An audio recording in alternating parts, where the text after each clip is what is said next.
Lasaitasuna goizean Zarauzko hondartzan, baina mugimendua udaletxean.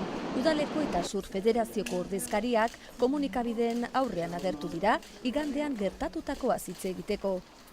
Itsasoa ez dela piztina bat esan dute, arrisku handiak dituela eta surfa egitera sartu aurretik, bakoitzak duen maila kontutan izan behar dela eta materiala ondo begiratu. ¿Qué nivel tenemos? ¿Qué capacidades físicas tenemos? Y sobre todo tenemos que tener siempre muy bien controlado el material que estamos utilizando.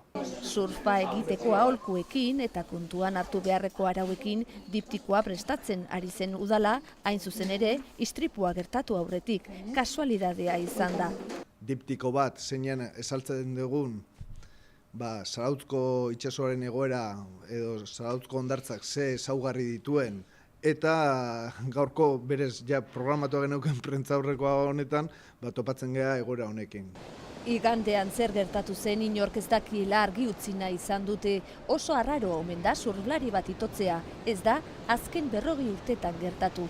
Hondartzetan sorosleen kontrola denboran luzatzea berriz, ez dute beharrezkoa ikusten. Hori bai, hondartza sarreretan, itsasoaren egoera eta korronten berri emanez, panel dinamikoak jartzea proposatzen dute surflariek.